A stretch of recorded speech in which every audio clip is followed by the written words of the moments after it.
Destaques da semana entre os julgamentos do plenário do Supremo Tribunal Federal, sempre conferindo aqui na TV Justiça. Plenárias já está no ar.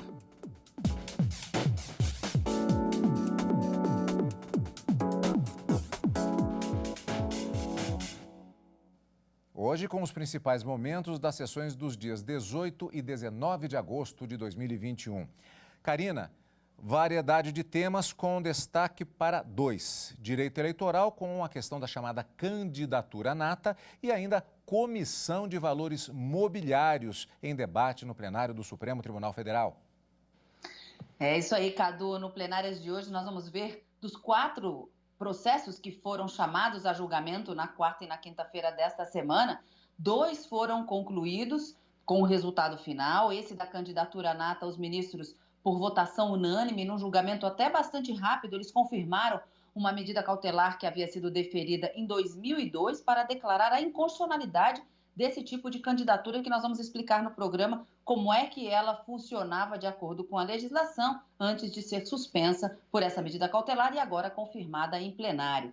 Os ministros também confirmaram a constitucionalidade da lei que alterou, uma lei de 2001, que alterou uma lei de 1976, que alterava a legislação sobre mercado de valores mobiliários e criava a CVM, a Comissão de Valores Mobiliários, e que estava sendo questionada a constitucionalidade dela no Supremo pelo Conselho Federal da OAB. Os ministros acabaram decidindo, por maioria, que é válida essa norma, essa medida provisória, porque o devido processo legislativo foi observado, apesar da alteração feita no processo legislativo das medidas provisórias pela emenda constitucional número 32. E outros 2 temas que foram, um deles que foi iniciado no plenário, teve um pedido de vista e que trata de matéria previdenciária, uma alteração feita na lei dos planos de benefícios previdenciários, e um outro pedido de vista numa ação direta de inconstitucionalidade da relatoria da ministra Carmen Lúcia, que questiona a reforma administrativa que foi promovida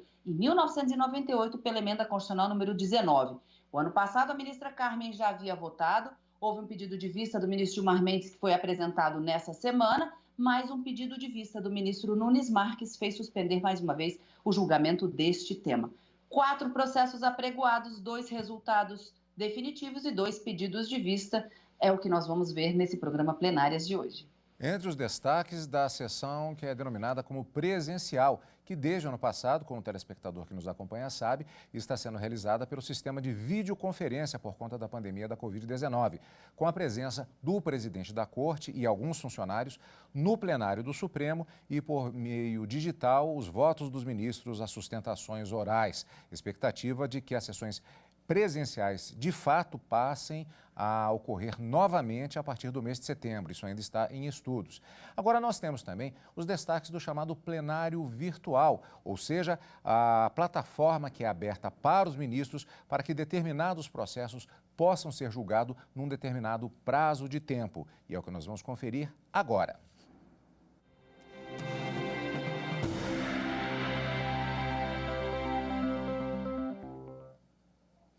Por maioria, o Supremo Tribunal Federal decidiu que é constitucional a redução de alíquotas interestaduais de ICMS de bens importados.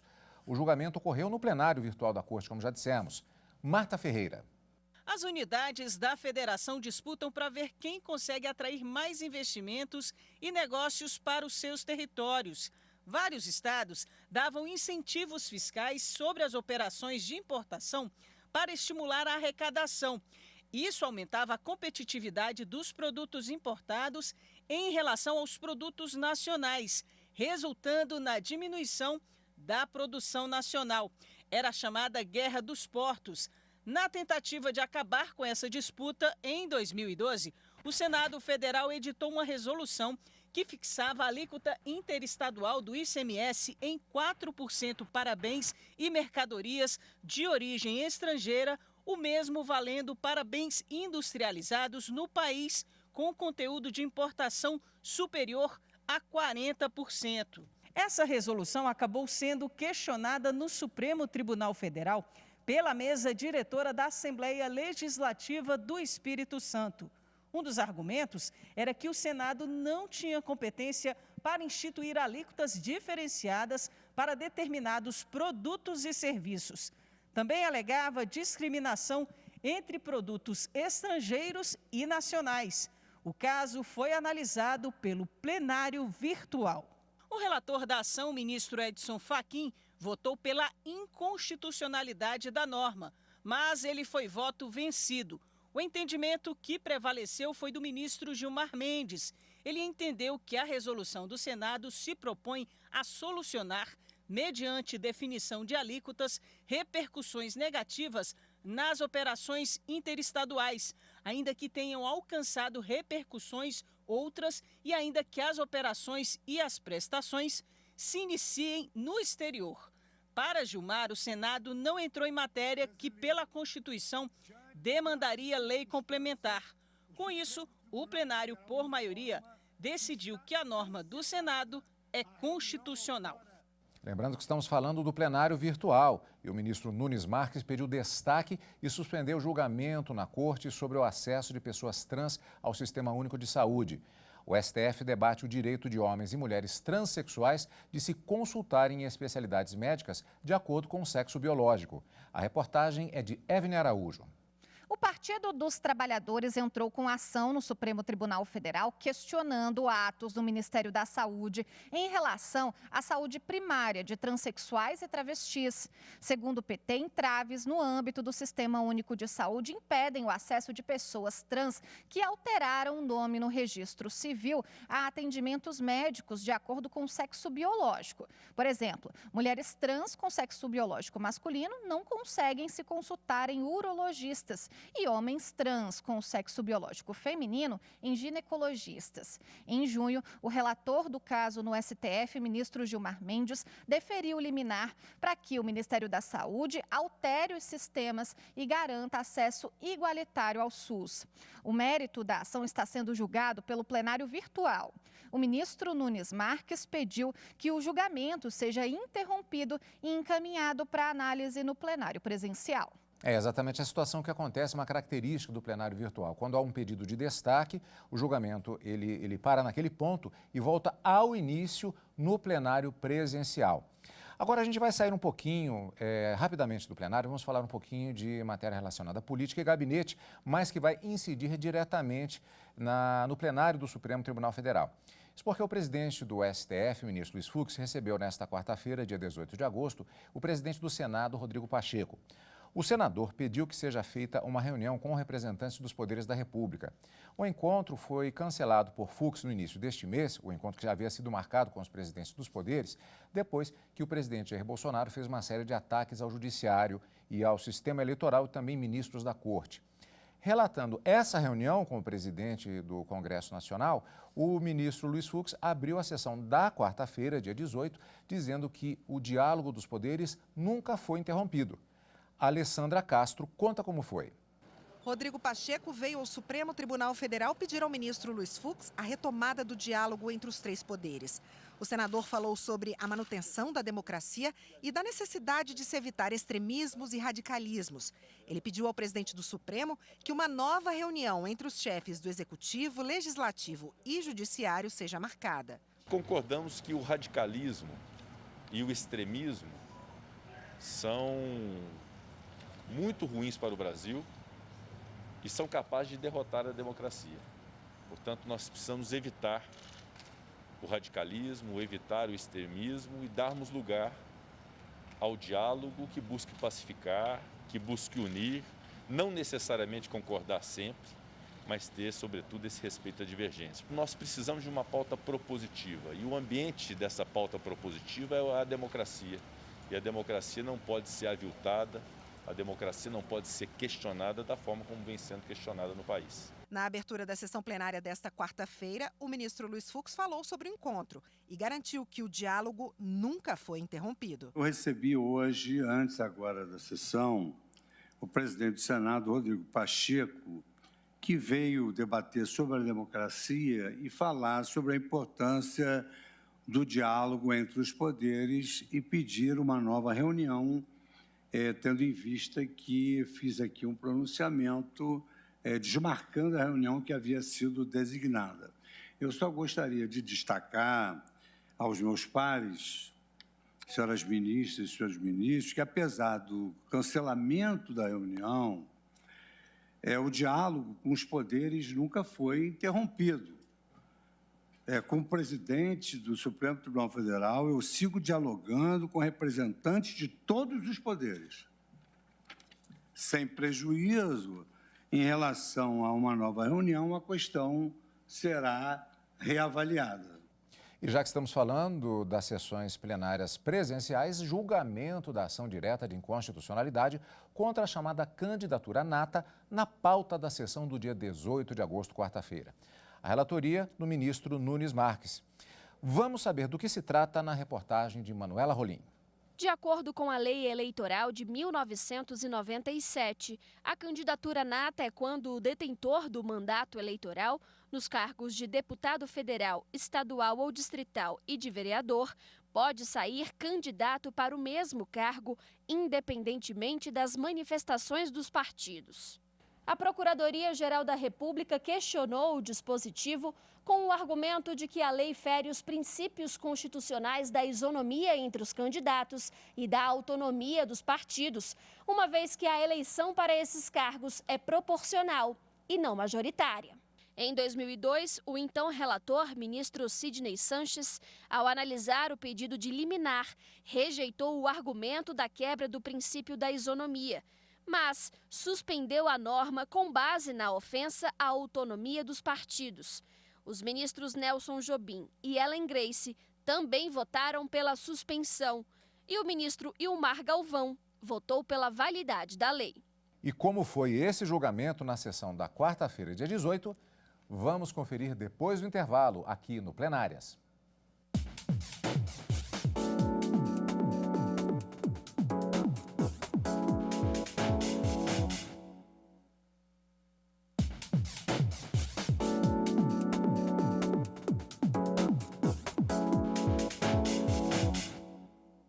Estamos de volta.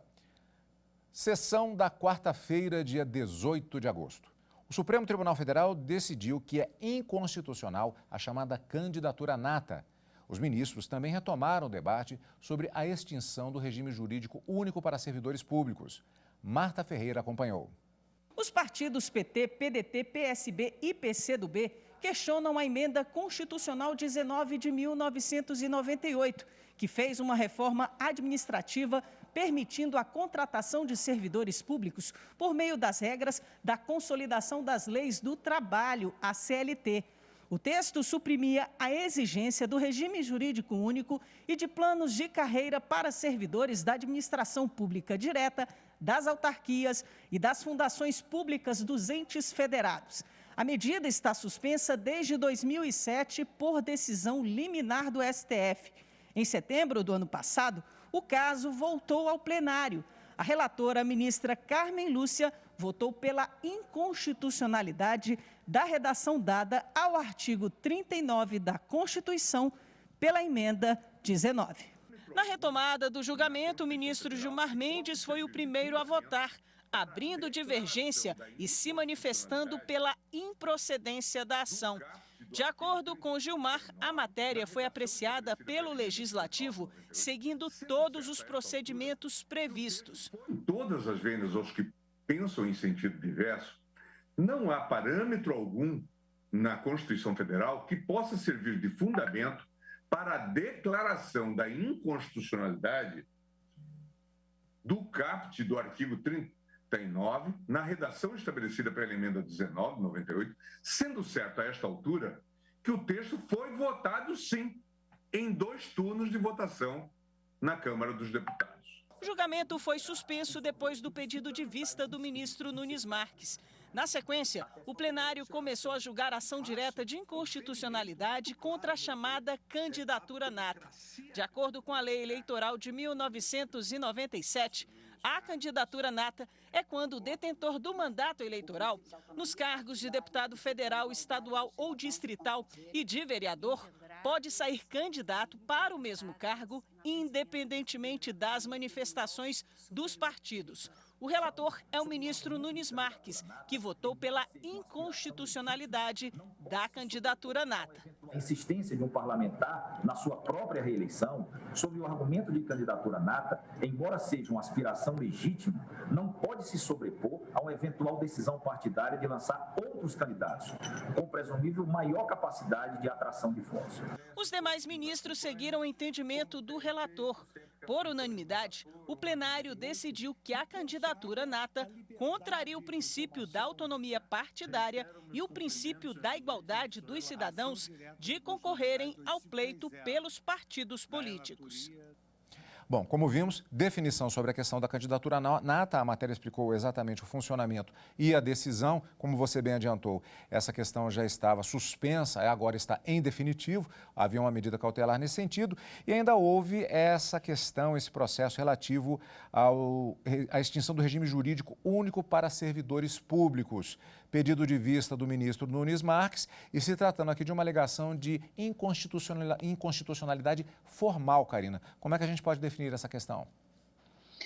Cadu, esse caso vem em julgamento desde o ano passado, como a gente viu na reportagem. A ministra Carmen Lúcia já havia votado pela procedência parcial dessa ação, por entender que esse dispositivo que está sendo questionado, o artigo 39, que teria sido alterado pela emenda à Constituição número 19 de 98, não teria passado pelo devido processo legislativo das emendas à Constituição, ou seja, ele não teria sido votado em 2 turnos em cada uma das casas do Congresso Nacional e isso levaria a uma inconstitucionalidade com relação à forma, à elaboração dessa emenda.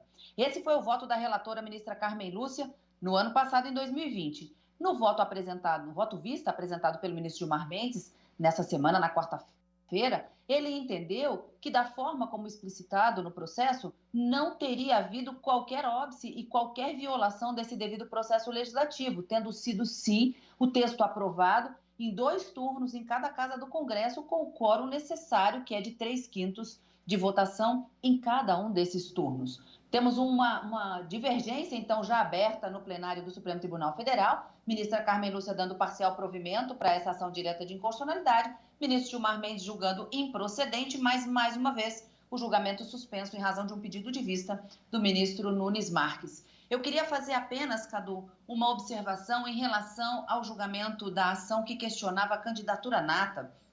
A gente já disse que a ação foi por votação unânime, julgada procedente, que essa figura, dentro do ordenamento jurídico, viola a autonomia dos partidos políticos e o princípio da isonomia, porque impediria, de uma certa forma, que outros candidatos pudessem concorrer com paridade de armas, vamos dizer assim, com aqueles candidatos que já fossem detentores do mandato e candidatos à reeleição para o mesmo cargo.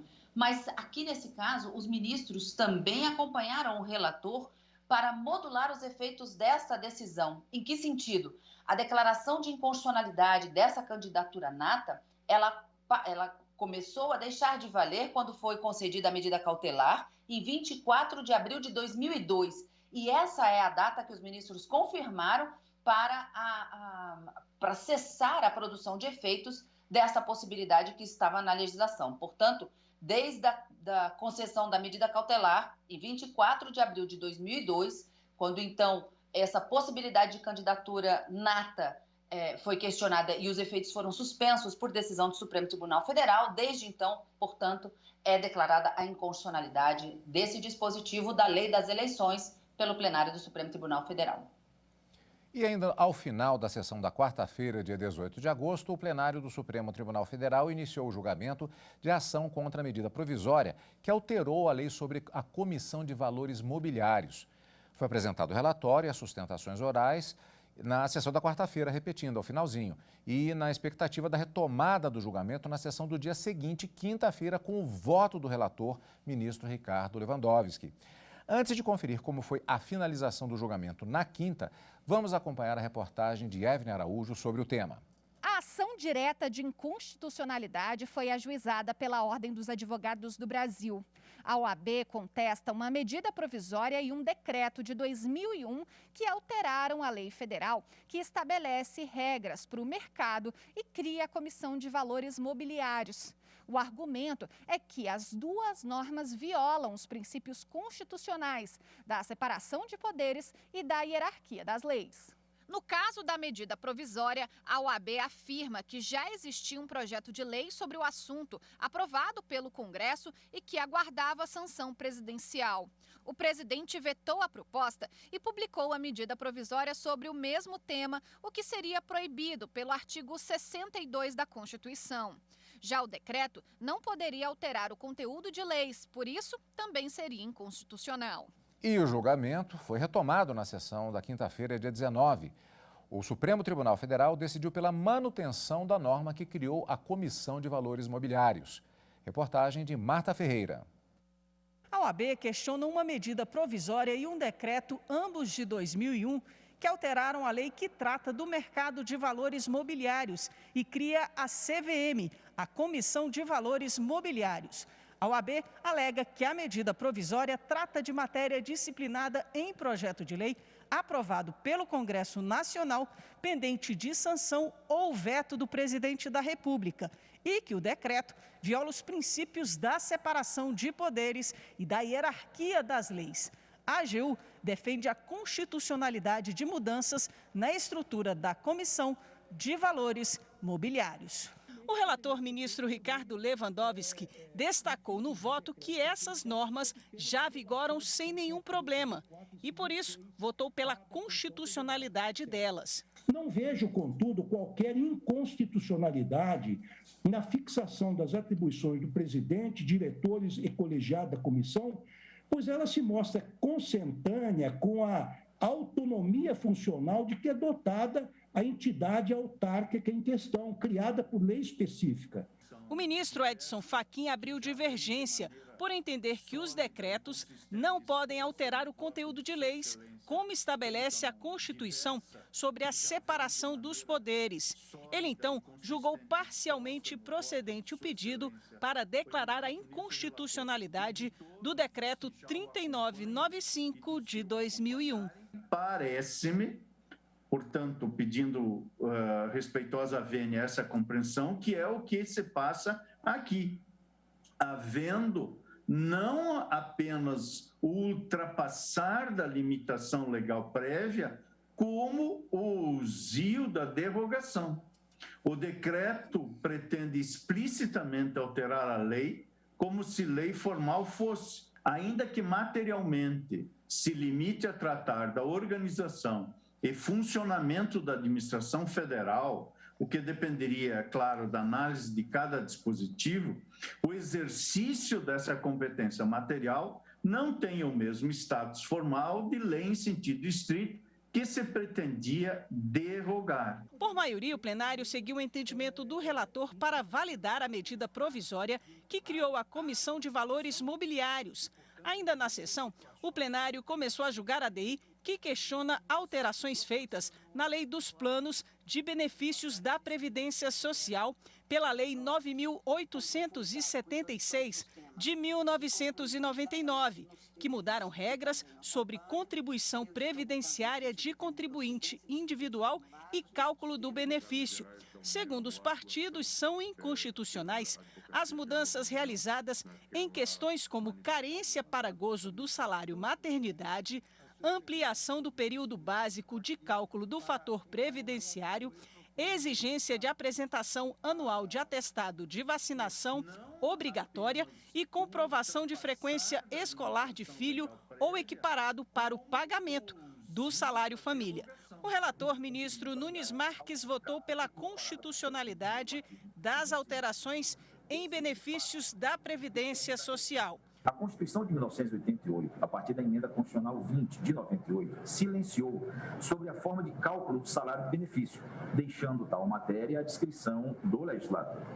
Se a Lei 9.876 de 99 veio justamente para disciplinar tal tema, ela não conflita com a Constituição. Depois do voto do relator, o ministro Alexandre de Moraes pediu vista e o julgamento foi suspenso. E no início da sessão plenária desta quinta-feira, dia 19 de agosto, o plenário do Supremo Tribunal Federal elegeu novos membros para o Conselho Nacional de Justiça. Foram eleitos o desembargador Mauro Martins, do Tribunal de Justiça do Rio de Janeiro, e o juiz de direito do TJ São Paulo, Richard Pai Kim, que também exerce a função de juiz auxiliar da Corregedoria Geral Eleitoral no TSE. As vagas são destinadas a desembargador de Tribunal de Justiça e a juiz estadual, em decorrência da proximidade do término do mandato dos atuais ocupantes. Os magistrados vão compor o CNJ no biênio 2021-2023. Karina, vamos voltar, portanto, aqui aos julgamentos da sessão plenária da quinta-feira e, como vimos também, a retomada do julgamento que havia sido iniciado na sessão da quarta-feira, retomado logo no início a questão da Comissão de Valores Mobiliários, o decreto justamente que tratava do mercado mobiliário. E foi a confirmação, o julgamento até de certa maneira rápido, em função de dois posicionamentos, do ministro relator Ricardo Lewandowski e a divergência aberta pelo ministro Edson Fachin. Ampla maioria no sentido apresentado no voto do ministro Lewandowski. Cadu, apenas o ministro Edson Fachin ficou vencido aqui porque ele entendia que o decreto que estava sendo questionado de outubro de 2001 teria extrapolado os limites previstos na Constituição e que, por isso, deveria ser declarado inconstitucional. Mas esse não foi o entendimento firmado pela maioria. Havia um argumento aqui nesse caso também de uma inconstitucionalidade da edição dessa medida provisória número 8 em 2001, porque ela foi editada quase um mês e meio depois que a emenda à Constituição número 32 de 2001 foi promulgada pelo Congresso Nacional. E essa emenda fez uma alteração em todo o processo legislativo das medidas provisórias. E havia, e ainda existe, está previsto na Constituição Federal, no artigo 62, que não se pode editar medida provisória, o presidente da República, quando um projeto de lei já aprovado pela Câmara e pelo Senado, portanto pelo Congresso Nacional, estiver pendente de sanção ou veto pelo presidente da República. E era esse justamente o argumento trazido pelo Conselho Federal da OAB para se declarar a inconstitucionalidade da medida provisória e, consequentemente, do decreto que regulamentava essas alterações promovidas pela medida provisória. Mas, por maioria, os ministros entenderam que não havia esse tipo de violação porque o veto foi apresentado e depois a medida provisória foi criada. Então, não se tratava daquela vedação constitucional estabelecida pela emenda constitucional número 32 para se declarar a inconstitucionalidade. E superado esse ponto, os ministros entenderam que, com o decorrer do tempo, não houve nenhum prejuízo na criação da Comissão de Valores Mobiliários e que, portanto, a norma deveria permanecer constitucional. O ministro Edson Fachin, como você disse, ele foi o único voto divergente e entendeu que apenas esse decreto teria ido para além dos limites dos poderes previstos na Constituição para a edição desse decreto pelo presidente da República, mas restou vencido. Confirmada, portanto, a constitucionalidade das alterações promovidas por essa medida provisória em 2001 e o respectivo decreto em relação ao mercado de valores mobiliários e a criação da Comissão de Valores Mobiliários dentro da constitucionalidade prevista, né, para esse determinado tema, Cadu. E estes foram os destaques do plenário virtual e das sessões presenciais por videoconferência nesta penúltima semana de julgamentos do mês de agosto de 2021. Para a última semana do mês, nós já temos encontro marcado, não é, Karina? Encontro marcado na próxima semana, na quarta e quinta-feira, ao vivo no Direto do Plenário, mas esse final de semana, o nosso encontro é no Plenárias. Obrigado pela sua companhia, como sempre. E continue conosco aqui, na TV Justiça.